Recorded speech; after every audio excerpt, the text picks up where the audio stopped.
My legal given name is Naomi. I am 35 years old, and I operate quietly within the ruthless stakes world of private equity acquisitions. For a decade, I have built Vanguard Private Equity from the ground up. My corporate entity secretly controls over $1 billion in prime commercial real estate across the competitive East Coast. I thought I had seen every cutthroat tactic the corporate business world had to offer, but nothing prepared me for the cruelty of my own family. Picture pulling up to your historic generational Victorian estate in the dead middle of a brutal Boston winter, only to find your innocent 9-year-old daughter locked outside. She was shivering uncontrollably in the freezing snow next to a sold sign. My mother, Helena, told my little girl that she was homeless and left her stranded at the iron front gate for 4 agonizing, freezing hours. When I read the text message from my mother confirming her deep betrayal, I did not scream. I did not call her pleading for mercy. I simply typed 2 letters. Okay. Exactly 3 days later, my family received a phone call that left them screaming in absolute terror. The freezing, biting winter wind blowing off the Boston harbor is something you never truly adjust to. The heavy freezing air seeps directly into your bones. I had just landed back in Massachusetts after a grueling 4-day international corporate acquisition summit in London. My mind was rapidly calculating yield margins and corporate structures as I navigated my custom-armored black luxury SUV through the dark, freezing streets. The heated leather seats and the quiet hum of the massive engine provided a safe sanctuary against the harsh reality outside my tinted windows. I was exhausted, looking forward to arriving back at the historic brick Victorian estate in Brookline. Our family had owned that massive building for generations. I could not wait to see my beautiful 9-year-old daughter, Amara, and wrap her in a warm hug. As I turned onto our familiar tree-lined historical street, the headlights of my vehicle swept across the frozen front lawn of the estate. They illuminated something that made my blood run absolutely cold. It was not the freezing winter weather that chilled me. It was the massive wooden sold sign, pounded aggressively into the frozen earth. And there, plastered right in the center of that sign, was the grinning, overly confident face of my white brother-in-law, Julian. Julian was a man who fancied himself a corporate real estate mogul simply because he watched a few reality television shows about flipping distressed houses. But the sold sign was only the second thing I noticed. The first thing, the sight that literally stopped my heart, was a small, tiny figure huddled against the freezing iron front gate. It was Amara. My sweet, innocent 9-year-old girl was sitting on her small school backpack, pulling her thin winter jacket tightly around her trembling body. She was shivering violently, her small shoulders shaking with every single gust of the freezing wind. I threw the car into park and leapt out into the frigid air, leaving the engine running and the door wide open. I did not care about the snow soaking through my expensive designer trousers or the wind whipping my hair. I sprinted to the heavy iron gate, dropping to my knees on the icy sidewalk. Amara looked up at me, her lips entirely blue and her cheeks stained with freezing tears. She had been crying for so long that she did not even have the energy to sob anymore. "Mommy," she whispered, her voice barely audible over the howling wind. "Grandma locked the doors. She told me to wait outside because we do not live here anymore. She said we are homeless now." A primal blinding rage ignited deep within my chest, but I forced myself to remain perfectly calm for my daughter. I could not afford to panic. I pulled off my heavy wool coat and wrapped it tightly around her small frame. Lifting her into my arms, I could feel how cold her skin was, how her little heart was racing like a trapped bird. I carried her to the SUV and placed her gently into the passenger seat, turning the heat up to the maximum setting. I grabbed her small suitcase from the icy pavement, tossed it into the back, and climbed into the driver's seat. I sat there for a moment, watching Amara slowly begin to thaw, her trembling subsiding as the warm air enveloped her. Only then did I reach into my purse and pull out my phone. The screen was lit up with a barrage of notifications, but one message stood out from the rest. It was a text from my mother, Helena, the woman who had given birth to me, the woman who was supposed to be the matriarch and protector of our family, had sent me a cold, calculated message while I was thousands of miles away. I opened the text and read the words that were meant to destroy my life. Julian found an all-cash buyer for the estate. Serena needs the capital to fund her new brand. I locked the doors. You and Amara need to figure it out. You are homeless now. I sat in the warm, quiet cabin of my car and read those words 3 times. My mother, Helena, had always been obsessed with appearances and social climbing within her elite social circle.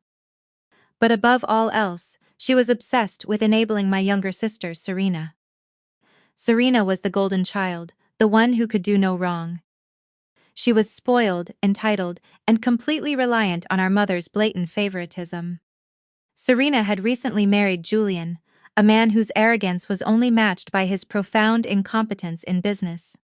He claimed to be an angel investor in tech startups, but I knew he was drowning in massive debt. Together, they formed a trio of toxicity that I had spent my entire adult life trying to navigate. This betrayal was not a spontaneous decision, it was a calculated strike executed perfectly while I was out of town at a conference. They knew I was away. They knew Amara would be coming home from school. They deliberately left a 9-year-old child in the freezing cold for 4 hours just to force my hand, to humiliate me, and to clear the way for Serena to get her hands on some quick cash for a vanity project.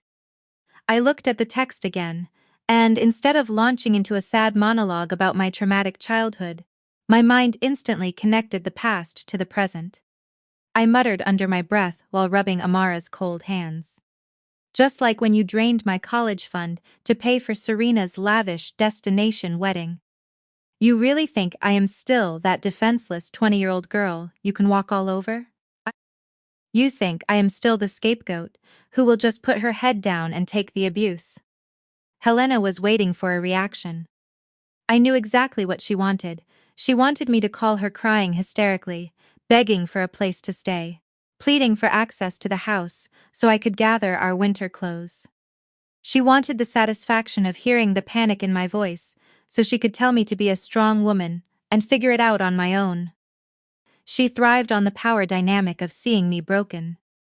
She wanted to play the victim to her high society friends, claiming she had to make a tough love decision to help her youngest daughter build a business. I refused to give her the satisfaction. I refused to shed a single tear over people who viewed my daughter as acceptable collateral damage in their greedy little games. I opened the keyboard on my phone. I did not type out a paragraph of rage. I did not threaten them with legal action. I simply typed 2 letters. Okay, I hit send. No punctuation, no emotion, the absolute power of silence. Let them sit with that. Let them wonder why the daughter they just made homeless was not begging for mercy. I put my phone away and turned to Amara, who was now holding her hands up to the heating vents. She looked at me with wide, nervous eyes. Mommy, where are we going to sleep tonight? Are we really homeless? I reached over and stroked her hair, offering her the most reassuring and confident smile I could muster. Listen to me very carefully, Amara. We are far from homeless. Your grandmother and your Aunt Serena made a very foolish mistake today, but we are not going to let it ruin our evening. We are going to go somewhere much, much nicer than this old estate. I shifted the SUV into drive. The tires crunched satisfyingly over the packed snow as I pulled away from the curb, leaving the arrogant sold sign and the dark, silent Victorian in my rearview mirror. I did not look back. I steered the car toward the glowing skyline of downtown Boston. The city looked beautiful at night, the towering skyscrapers cutting through the winter fog like beacons of success and power. For years, my family assumed I was just a mid-level employee at a standard property inspection firm, scraping by to take care of my daughter. They saw me wearing simple professional clothes and driving a nice but unassuming car. And they projected their own financial insecurities onto me. What Helena, Serena, and Julian did not know, what nobody in my family knew, was that over the past decade, I had built a massive private equity portfolio. I did not just inspect properties, I acquired them, rehabilitated them, and held them under various anonymous corporate entities. I operated strictly in the shadows, using layers of legal protection to shield my wealth from the exact people who had just tried to destroy me. We navigated through the bustling downtown streets, the holiday lights still sparkling on the trees lining the historic avenues. I pulled into the private heated underground garage of a breathtaking five-star luxury high-rise in the Seaport District. It was a building known for housing tech billionaires, executives, and celebrities. It was also a building where one of my shell companies happened to own the $10 million top-floor penthouse outright. I parked in my reserved spot and helped Amara out of the car, grabbing her small suitcase. We walked into the private elevator lobby, where the concierge greeted me warmly by name. "Good evening, Ms. Naomi. We have the suite prepared, and the thermostat is set exactly how you like it." "Thank you, Marcus," I replied, leading Amara into the velvet-lined elevator car. I pressed the button for the top floor. Amara was looking around in absolute wonder, her fear from the freezing iron gate already beginning to melt away in the face of this unbelievable luxury. The elevator doors chimed and opened directly into the penthouse. Floor-to-ceiling windows offered a panoramic, unobstructed view of the Boston Harbor and the glittering skyline. The space was immaculate, decorated in warm tones with plush modern furniture, a massive gourmet kitchen, and a living area that was larger than the entire first floor of Helena's historic estate. Amara dropped her backpack on the polished hardwood floor, her mouth hanging open. "Mommy, whose house is this?" "It is ours, baby," I told her, helping her out of her coat. "We have a few places like this, but I think this one will be perfect for us right now. Why do you not go pick out your bedroom, and then we can order whatever you want from room service for dinner? You can even have ice cream and a movie in bed tonight." She squealed with delight, completely forgetting the trauma of the afternoon, and ran down the wide hallway to explore the bedrooms. I walked over to the massive windows and looked out over the city, my reflection superimposing over the grid of streets below. My family thought they had broken me. They thought they had left me with nothing, scrambling in the snow to find a warm place for my child to sleep. They thought Julian was a genius for convincing a cash buyer to take the property off their hands so Serena could play pretend entrepreneur. I pulled my phone back out and looked at the short 2-letter text I had sent my mother. It was the calm before the storm. I knew something that they were completely oblivious to.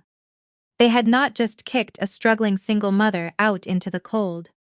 They had awakened a sleeping giant who held the financial keys to their entire existence. The trap was already set, and they had just gleefully walked right into it. I poured myself a glass of sparkling water from the pristine kitchen island and smiled. The next few days were going to be extremely educational for Julian, Serena, and my mother, Helena. The next morning I woke up early and sat at the expansive granite kitchen island, sipping a hot cup of black coffee while Amara slept soundly down the hall. I opened my laptop and pulled up my social media feeds. I rarely posted anything myself, maintaining a strictly professional and unassuming online presence, but I kept a very close eye on my family's digital footprints. They were predictably transparent. Helena had already posted a lengthy, melodramatic update on Facebook. It was a masterclass in manipulative storytelling. She wrote about the heavy burden of matriarchal responsibility, claiming she had been forced to make a heartbreaking, but necessary, tough love decision regarding a family member who was allegedly spiraling out of control. She painted herself as a sorrowful, exhausted mother who had no choice but to close the doors of the family estate to protect her own peace. The comments section was already flooded with women from her elite country club circle, offering their hollow prayers and praising her unimaginable strength. She was soaking up the digital sympathy, entirely rewriting the narrative of her own cruelty. I scrolled past her post and clicked over to Instagram. Serena's page was a stark contrast to Helena's faux tragedy. Serena had just posted a glossy, highly edited story showing off a massive diamond tennis bracelet. The caption read, "Celebrating the incoming capital for my new luxury skincare line. So blessed to have a husband who makes big moves in the real estate market. Celebration dinner tonight at the Obsidian Room." I paused, my finger hovering over the trackpad. I stared at the name of the restaurant on the screen. The Obsidian Room. It was one of the most exclusive, ridiculously expensive steakhouses in downtown Boston. It was the kind of place where getting a reservation required knowing a very important person or slipping a very large bill to the maitre d'. It was also a restaurant that occupied the ground floor of a massive commercial building that I had purchased, in cash, through Vanguard Private Equity just 3 months prior. I was literally their landlord. A slow, sharp smile spread across my face. The universe had a remarkably poetic way of delivering opportunities for absolute destruction. I picked up my phone and dialed the direct number for my lead corporate attorney, Harrison. He was a brilliant, ruthless shark of a lawyer who operated with the exact same level of cold calculation that I did. "Good morning, Naomi," Harrison answered, his voice crisp and professional. "I assume you saw the updated title report on the Brookline estate." "I did," I replied, taking a sip of my coffee. "Julian is pushing the closing through for this Friday. He accepted an all-cash offer from a corporate buyer, and he completely rushed the paperwork. He signed the seller disclosure forms yesterday, legally certifying that the property is completely free and clear of any encumbrances." Harrison let out a dry, humorless chuckle. "He is an absolute fool. He failed to run a comprehensive commercial title search. He only ran a standard residential check, which completely missed the blind trust." 3 years ago, Julian had approached me, believing I was just a mid-level inspector with some decent credit, begging me to co-sign a small loan for a tech startup he was supposedly investing in. I refused, knowing he was a financial disaster. What he did not know was that I had Vanguard Private Equity quietly investigate his finances. Julian was not investing in tech startups, he was drowning in massive, catastrophic illegal gambling debts. To avoid having his legs broken by very dangerous people, Julian had secretly taken out a massive, predatory commercial loan against the generational estate, forging Helena's signature on some of the collateral documents.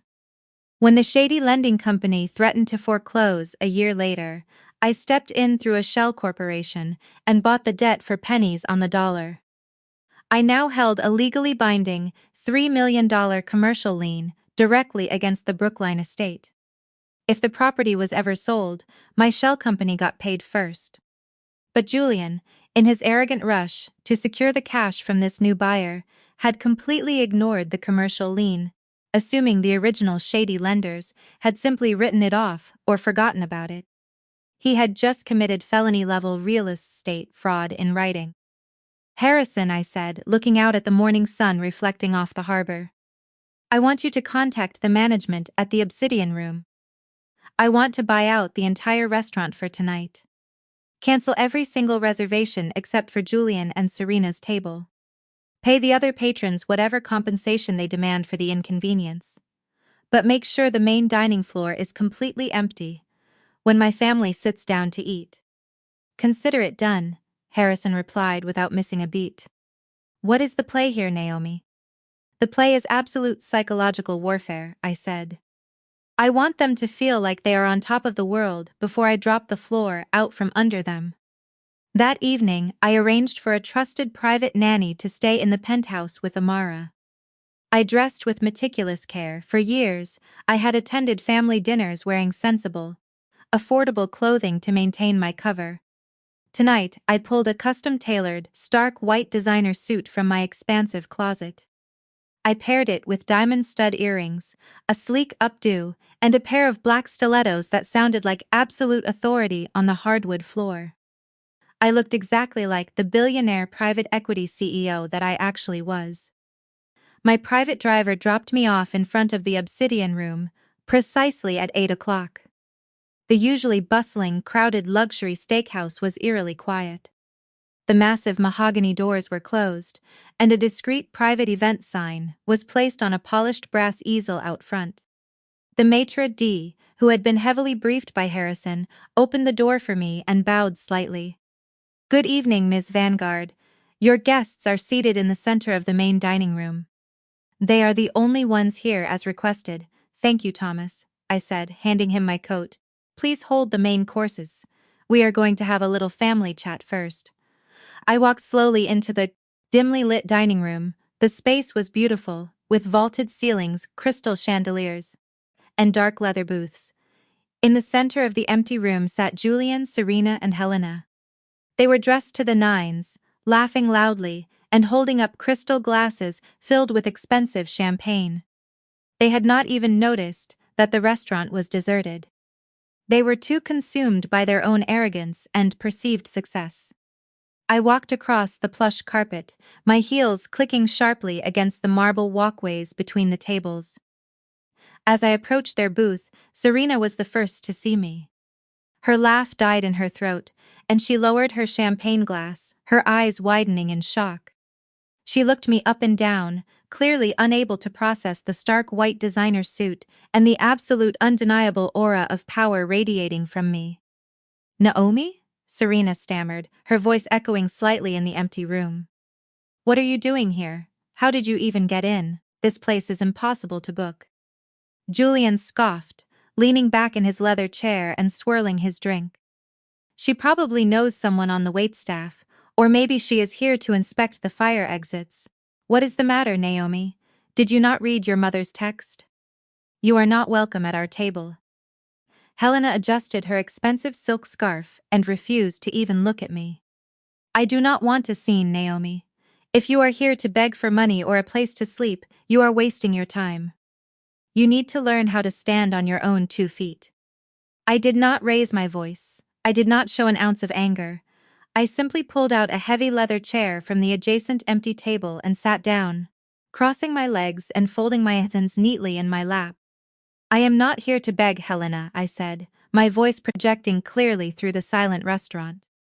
"And I certainly do not need a place to sleep. My daughter and I are currently resting very comfortably in a $10 million penthouse just down the street." Julian laughed out loud, a harsh, mocking sound. "Right, sure you are. You probably maxed out your pathetic little credit cards on a hotel room just to spite us. Look around, Naomi. We are celebrating a massive real estate deal. We are moving up in the world. You are just a glorified property inspector who cannot even keep a roof over her kid's head." "Julian," I said, leaning forward slightly, my eyes locking onto his. "Have you noticed anything strange about this restaurant tonight? Have you looked around?"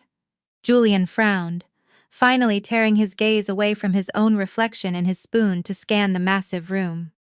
For the first time, he realized that all 70 tables were completely empty. There were no other guests, no ambient chatter, no waiters rushing by with plates of food. It was just the three of them sitting in a cavernous, deserted luxury dining hall. "What is going on?" Serena asked, her voice trembling slightly. "Did they close early?" "They did not close," I explained, keeping my tone perfectly measured and clinical. "I bought out the entire restaurant for the evening. I canceled every single reservation, just so we could have this little family chat in absolute privacy." Helena faintly looked at me, her face twisting in confusion and anger. "Stop lying, Naomi. You cannot afford to buy out a restaurant like this. You are being ridiculous. Leave before I have Julian call security. I do not need to afford it." "Mother," I replied smoothly. "I own it. My private equity firm purchased this entire commercial building 3 months ago. I am the landlord of this establishment. And speaking of commercial properties, Julian, we need to discuss the Brookline estate." Julian's face instantly dropped, the mocking grin vanished, replaced by a sudden, creeping look of absolute terror. He gripped the edge of the table, his knuckles turning white. "What are you talking about?" Julian demanded, his voice cracking. I reached into my designer blazer and pulled out a single sheet of paper, sliding it across the polished wooden table toward him. "That is a copy of a $3 million commercial lien filed against the Brookline estate. I said, watching his eyes dart frantically across the legal document. The lien you secretly took out 3 years ago to cover your massive illegal gambling debts. The lien you forged my mother's signature to secure. You thought the shady lenders just forgot about it. But they did not. They sold the debt, and my holding company bought it. Serena snatched the paper from Julian's hands. Reading the numbers. $3 million. Julian, what is this? You said you were investing in a tech startup. You said the house was clear. Shut up, Serena, Julian snapped, sweat beading on his forehead. He looked back at me, his chest heaving. You are bluffing. You do not have that kind of money. You are an inspector, you are nothing. I am the CEO of Vanguard Private Equity, I stated, the absolute weight of my reality finally crashing down on them. And you, Julian, are a complete fool. You rushed the closing on the all-cash offer. You signed the seller disclosure forms yesterday, legally guaranteeing that the title was clean. You committed felony-level real estate fraud in writing. Julian leaped out of his chair, pointing a shaking finger at my face. I will ruin you. I will call your boss. I will tell them you are stealing documents. I will have your pathetic little inspection license revoked. I am the boss, Julian, I said, smiling coldly. You have until Friday at the closing to clear the title, or the buyer is going to sue you for everything you are worth. Have a wonderful dinner. I stood up, smoothed my jacket, and walked out of the restaurant, leaving them sitting in absolute horrified silence. The next morning, the desperation hit a boiling point. Helena, realizing that her golden child was married to a fraud and their generational wealth was locked under my lien, completely lost her mind. She resorted to the most vile, unforgivable tactics she could imagine. She anonymously called Child Protective Services. She did not just make a standard report. She claimed that I was experiencing a severe psychotic break, that I was holding Amara hostage in a hotel room, and that I had explicitly threatened violence. It was a calculated, malicious lie designed to trigger an immediate, aggressive state response. She wanted Amara dragged away by the system just to punish me for exposing their financial ruin. At exactly 10 o'clock in the morning, the heavy wooden doors of my penthouse lobby burst open. I walked out of my home office to find 3 stern-faced CPS investigators, flanked by 4 heavily armed Boston police officers, standing in my living room. They looked tense, expecting a hostage situation. Instead, they found a pristine, $10 million luxury penthouse, a perfectly calm woman in business attire, and a happy 9-year-old girl sitting on a plush velvet sofa, doing her math homework while eating fresh strawberries. The lead investigator, a sharp-eyed woman named Detective Miller, looked around in complete confusion. "Ms. Vanguard?" she asked, lowering her clipboard. "We received an emergency anonymous tip regarding a child in immediate danger at this location." I did not panic. I did not yell. I simply walked over to the kitchen island, poured a cup of coffee, and offered it to the detective. I assume the anonymous caller claimed I was having a psychotic break and holding my daughter hostage. I asked, my voice smooth and utterly unbothered. Detective Miller blinked, clearly thrown off balance by my complete lack of distress. "Yes, ma'am, that was the nature of the report. We have to take these allegations very seriously." "I understand completely, Detective," I said, gesturing toward Amara, who waved cheerfully at the police officers. "As you can see, my daughter is perfectly safe, well-fed, and currently excelling in advanced fractions. The call you received was a malicious, retaliatory false report initiated by my estranged mother, Helena. She is currently facing a massive commercial foreclosure on her property, which my private equity firm is executing. She is attempting to weaponize your department against me, out of financial desperation." I picked up my phone and called Harrison, putting him on speaker. "Harrison's," I said. "CPS and the Boston PD are currently in my living room responding to Helena's fabricated hostage report. I need you to initiate the legal protocol we discussed." "Already on it, Naomi," Harrison's voice boomed through the speaker. "I have just filed an emergency injunction with the state superior court. Because the report alleged immediate life-threatening violence, We have grounds to subpoena the unredacted 911 dispatcher transcripts immediately. We will have the caller's registered phone number and location data within the hour. I looked back at Detective Miller, who was now nodding slowly, realizing she had been used as a pawn in a vicious family dispute.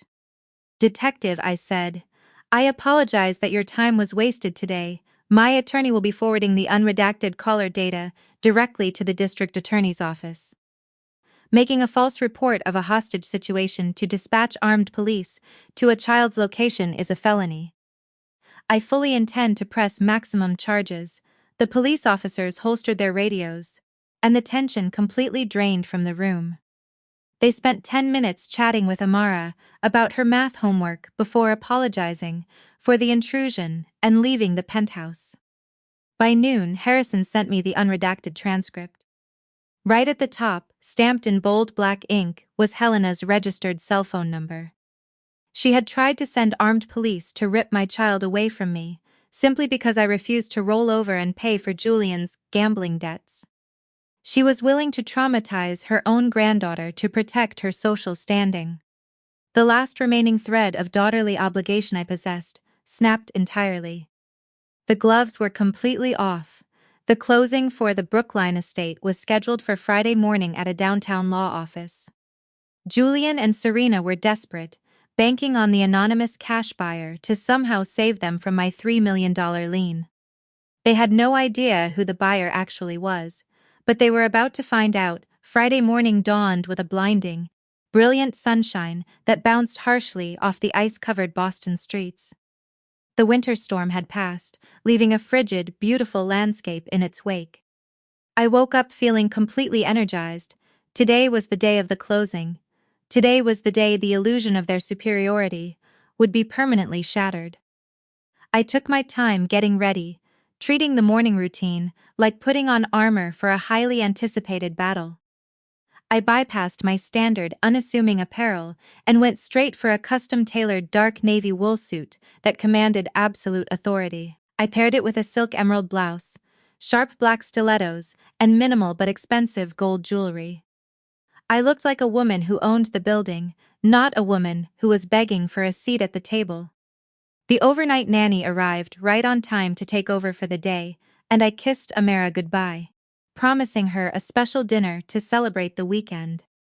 I grabbed my sleek black leather portfolio, ensuring the original promissory note, the recorded $3 million commercial lien, and the unredacted Child Protective Services report were all perfectly organized inside. My private driver was waiting for me in the heated underground garage. As I slid into the back of the luxury sedan, I gave him the address of the plush mahogany-paneled law office located in the heart of the financial district. The drive through the city was smooth. I watched the towering corporate buildings pass by, feeling a profound sense of ownership over my reality. My family was currently sitting in a downtown conference room, sweating through their designer clothes, staring at the clock and praying for a miracle. They were hoping they could somehow force the sale through, beg the anonymous buyer for an extension, or negotiate their way out of the fraud they had committed. They needed the capital to cover their tracks. Julian, in particular, was in a desperate panic. I knew, thanks to Harrison's discreet investigations, that Julian had already illegally spent the earnest money deposit on his gambling debts, assuming the sale was a guaranteed lock. He was trapped. They were terrified of the faceless corporate entity that had outbid the market to secure the Brookline estate. They had no idea that the buyer they were so desperate to appease was currently pulling up to the curb, stepping out into the freezing Boston air, and preparing to walk through their doors to deliver their financial execution. The atmosphere inside the mahogany-paneled conference room of Harrison's corporate law firm was thick enough to choke on. I sat comfortably in Harrison's private executive suite just down the hall, watching the live closed-circuit video feed on a massive flat-screen monitor.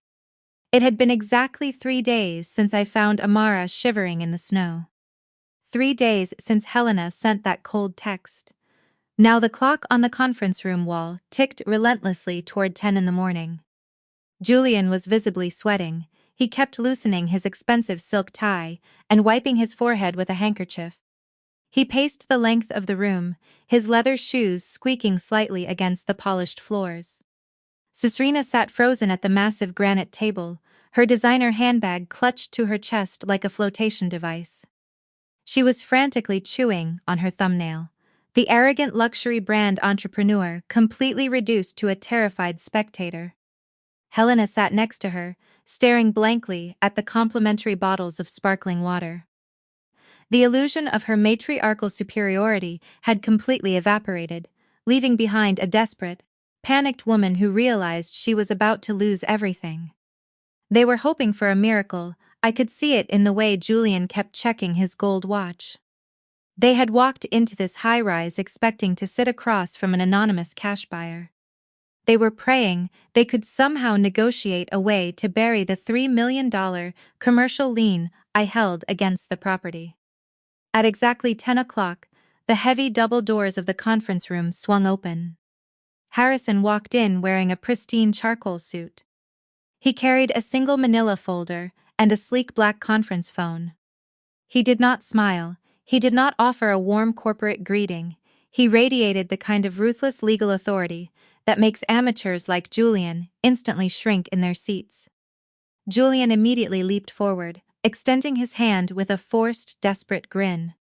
"Good morning," Julian said, his voice cracking slightly. "I am Julian, the seller's representative. This is the owner, Helena. We have a slight administrative hurdle with the title commitment this morning, but I am highly confident we can work out an addendum with your client. We are prepared to offer massive seller concessions to push this closing through today. We just need a little flexibility regarding a legacy lien that popped up." Harrison ignored the outstretched hand. He walked to the center of the granite table and set the manila folder down. He placed the black conference phone right next to it.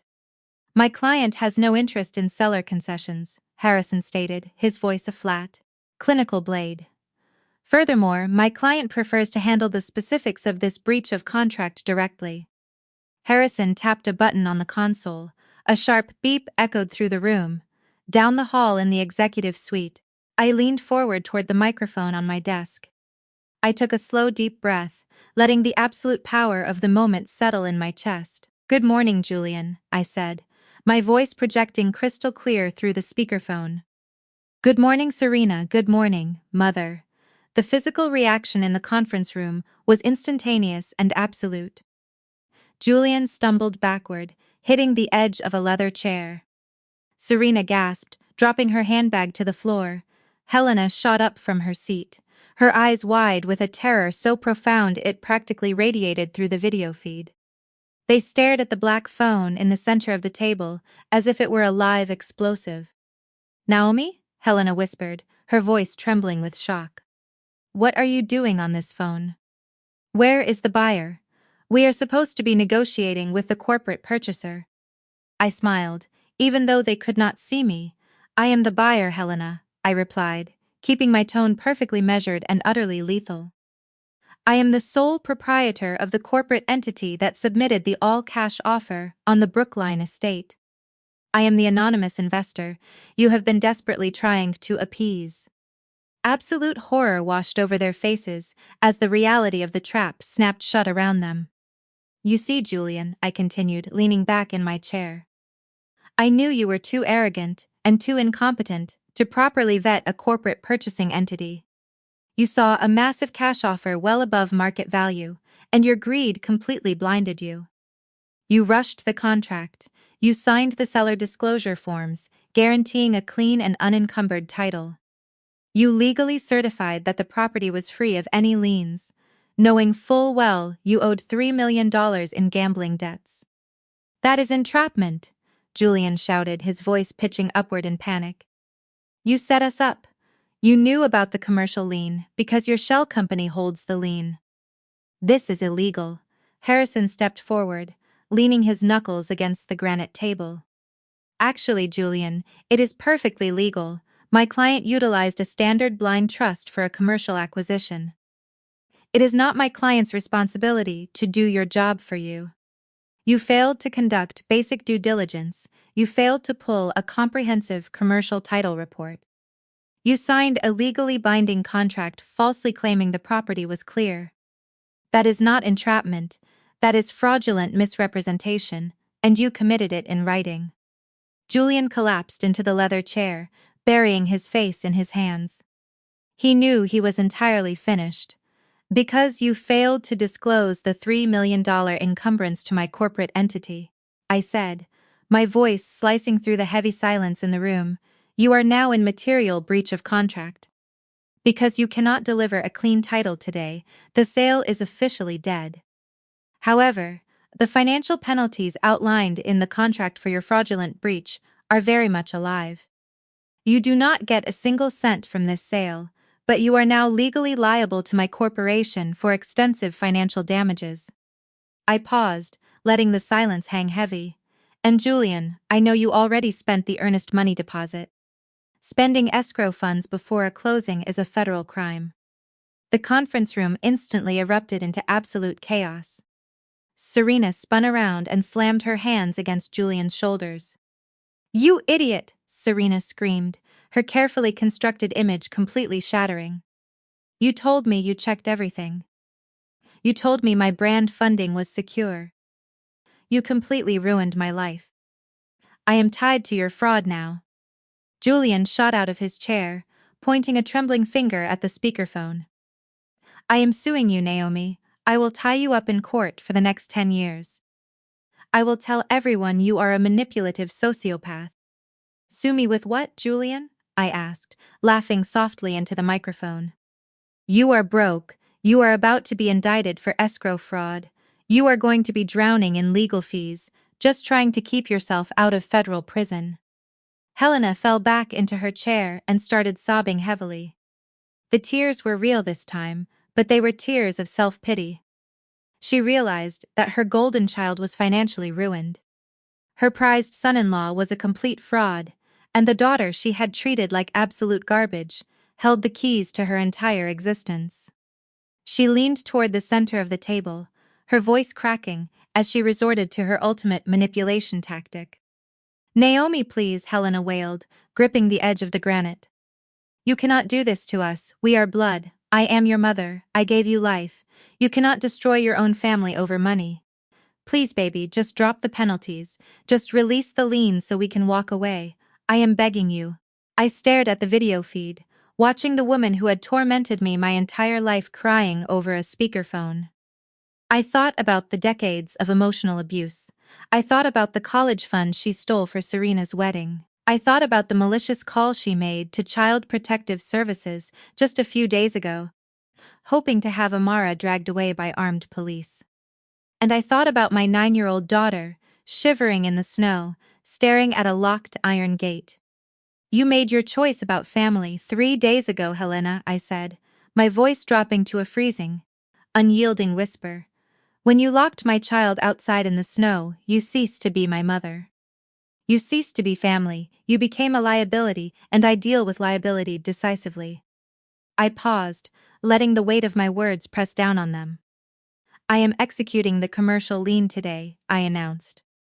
Because the loan is in default, Vanguard Private Equity is foreclosing on the Brookline estate. The eviction notices will be served by the Sheriff's Department this afternoon. You have 72 hours to vacate the premises before you are physically removed from the property.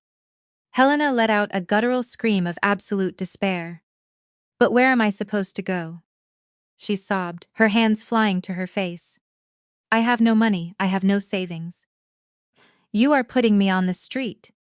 I have nowhere to go. I leaned close to the microphone, delivering the exact words she had texted me while I was driving through the freezing blizzard to rescue my child. You are homeless now, I said, perfectly matching her cold, arrogant tone from 3 days ago. Figure it out. I reached out and disconnected the line. The feed on the monitor showed the 3 of them, sitting in the wreckage of their own arrogant greed, screaming and fighting among themselves. I turned off the screen, grabbed my coat, and walked out of the executive suite to head back to my penthouse. When you pull the pin on a grenade, you do not stick around to watch the explosion. You simply walk away and let the shockwave do the work. By Monday morning, the legal machinery Harrison and I had meticulously positioned sprang into lethal action. The financial ruin was only the first domino to fall. Harrison officially submitted the recorded voicemails and the forged disclosure documents to the state licensing board and the federal financial regulators. They did not hesitate. Julian was immediately investigated for escrow fraud. The lending company he had been trying to appease with the fake sale realized they had been played, and they descended upon him like vultures. Julian had strutted around family dinners for years, boasting about his shrewd navigation of the urban market and his untouchable network. In reality, he was just a mediocre, arrogant man who had walked blindfolded into a federal-level legal trap. Stripped of any remaining credibility, and facing millions in liability, his fragile ego completely shattered. The suffocating pressure of absolute financial ruin acted like a blowtorch on his marriage to my sister. Without the stolen equity from the Brookline estate to fund her lifestyle brand, Cereza's imaginary luxury empire evaporated into thin air. She had built her entire adult personality around being the pampered wife of a successful tech investor. When the money vanished, the affection vanished with it. The walls of their expensive leased condo became an echo chamber for their mutual destruction. Serena demanded that Julian fix the situation, screaming that he was supposed to be the business genius who took care of her. Julian fired back with vicious venom, blaming Serena and Helena for setting him up by hiding the commercial lien. The golden child and the arrogant fraud turned on each other like starved wolves in a cage. Within 3 weeks, the screaming matches escalated to filing fees. Serena filed for a swift and bitter divorce, citing irreconcilable differences, and attempting to position herself as a victim of his professional negligence. Julian immediately countersued, trying to legally tether her to the massive breach of contract debt. They were entirely consumed by the vicious dissolution of their picture-perfect union. Stripped of her mother's financial bailouts and drowning in legal fees, Serena was forced to vacate their luxury rental. The woman who had sneered at my career from behind a crystal champagne flute at the Obsidian Room had to secure a basic entry-level job working the cosmetics counter at a mid-tier suburban mall, just to keep her phone from being disconnected. But the most spectacular and satisfying downfall belonged entirely to Helena. My mother assumed she could simply spin this disaster the way she spun everything else. She thought she could put on a tailored Sunday suit, march into her high society country club, and cry over lunch about how her rebellious, ruthless daughter had unfairly evicted her.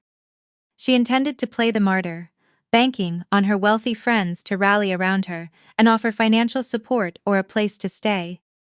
But high society is incredibly small, and the truth always travels faster than a sob story. Harrison officially filed the police report regarding her malicious call to Child Protective Services. Because it involved the dispatch of armed officers under false pretenses, it instantly became a matter of public record. It did not take long for the details to circulate through the tight-knit elite community. The country club wives discovered that Helena had deliberately weaponized the state child welfare system and the police against her own daughter and a 9-year-old child. She had tried to send armed officers to rip her own granddaughter away, simply to secure cash for a vanity project and to exact petty revenge. In those circles, crossing that specific line is the ultimate unforgivable betrayal. You do not call the system on your own blood, and you certainly do not fake a hostage situation. The social execution was swift and absolute. The same women who had praised her manipulative Facebook post just days earlier immediately cut her off. Her coveted position on the charity gala planning committee was revoked without discussion. The club president stopped returning her calls completely, freezing her out of the inner circle she had spent decades social climbing to reach. Helena was entirely stripped of her social status. She lost her audience, her defenders, and her carefully constructed matriarchal facade. The absolute social isolation broke her spirit far faster than the financial loss ever could. The foreclosure process on the Victorian estate was executed with clinical precision. With the commercial loan in default, Helena was legally evicted from the premises. Because she had squandered my father's life insurance on Serena's wedding and possessed absolutely no savings, she had zero safety net. Serena was completely broke from the divorce, and Julian was facing potential federal indictment. Nobody was coming to rescue her. The woman who had looked down her nose at my modest beginnings was forced to pack her designer clothes into duty garbage bags. She had to move into a tiny, cramped, low-income apartment on the far outskirts of the city. There were no original hardwood floors or custom crown moldings. Her new reality consisted of peeling linoleum, drafty windows, and the constant hum of the nearby expressway. She spent her days sitting in a tiny, dimly lit living room, alone, staring at the bare walls. Her phone never rang. Her social circle had abandoned her once the horrifying truth of the Child Protective Services call and the real estate fraud came to light. Helena had built her identity on controlling others and projecting an image of flawless superiority. When she tried to destroy me, she inadvertently demolished the very pillars of her own existence, leaving herself trapped in a prison constructed of her own greed. I stood on the sidewalk outside the Brookline Victorian estate, holding a brand new set of brass keys. The sold sign that Julian had pounded into the front lawn was gone, removed by my contractors weeks ago. The thick winter snow had finally melted, leaving the ground clear and ready for a fresh start. I pushed the oak front doors open and stepped inside. The house was empty. The expensive antique furniture Helena had meticulously curated to impress her country club friends had been liquidated to pay her mounting legal fees. Walking through the silent rooms, I felt absolutely no sentimental attachment. Every corner of this property held the echo of a toxic expectation. I looked at the formal dining room where I was constantly compared to Serena. I walked past the grand staircase where Helena used to lecture me on my inadequacies, telling me I needed to work twice as hard just to be considered acceptable. This building was a monument to generational trauma. I had absolutely no intention of moving my daughter into a space built on a foundation of conditional love and manipulation. But in the world of commercial real estate, we know that a structurally sound building can always be repurposed. It just needs a visionary to tear out the rot and rebuild the interior. I established a new nonprofit entity, entirely separate from Vanguard Private Equity. I brought in a team of elite architects and contractors, and we gutted the interior down to the very studs. We ripped out the dark, heavy paneling, and the oppressive, suffocating atmosphere. In its place, we built something full of brilliant light and absolute purpose. Within 6 months, the property was officially reborn as a fully subsidized community center and expansive library dedicated exclusively to young, at-risk girls in the greater Boston area. I wanted to build the exact kind of safe haven I desperately needed when I was a young girl trying to navigate the weight of the world alone. We created a true sanctuary. The main floor became a collaborative workspace with state-of-the-art computers, coding stations, and financial literacy classrooms. The upper levels were transformed into mentorship suites, counseling offices, and creative arts studios. I staffed the building with brilliant female professionals who were dedicated to empowering the next generation. The centerpiece of the renovation was the front parlor.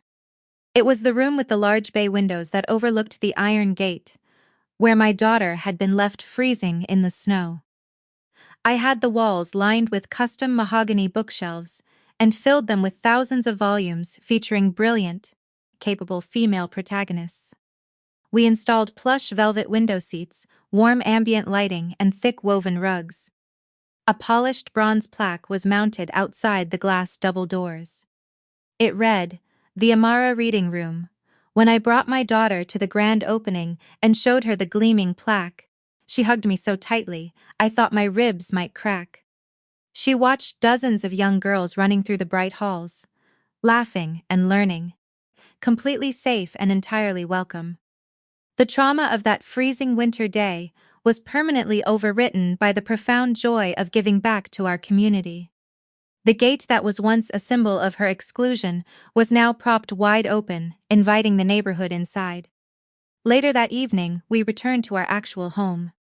The harsh New England winter was finally giving way to a gentle spring, but the night air outside the penthouse windows was still crisp and biting. Inside, the climate control maintained a perfect 72 degrees. I stood in the massive gourmet kitchen, frothing whole milk and stirring rich dark chocolate into two heavy ceramic mugs. The smell of cocoa and vanilla filled the warm air. I carried the steaming mugs into the expansive living room, where Amara was curled up in her favorite velvet armchair, looking out through the floor-to-ceiling glass. I handed her a mug and sat in the matching chair beside her. We looked out over the glittering grid of the city. The tower-sharing scrapers, the winding river, and the endless stream of headlights cutting through the dark created a masterpiece of urban light. I thought about the woman shivering in her cramped low-income apartment on the desolate outskirts of the city, wondering how she had lost her entire empire in the blink of an eye. Helena had traded her daughter and her granddaughter for a fleeting illusion of superiority and a desperate grab at social status. She had played a ruthless game and lost everything. I had traded her for absolute peace. I took a slow sip of the hot cocoa, the rich warmth spreading through my chest and settling into my bones. The generational curse that had suffocated the women in my family for decades stopped right here at the top floor of this rise. Amara would never know the cold sting of a mother's betrayal. She would never be forced to earn her right to exist in her own home or beg for scraps of conditional affection. She would only know security, unconditional love, and the unshakable power of her own worth. We were safe. We were untouchable. We were finally and free. The most profound lesson from this story is that true strength is forged in silence and unyielding boundaries.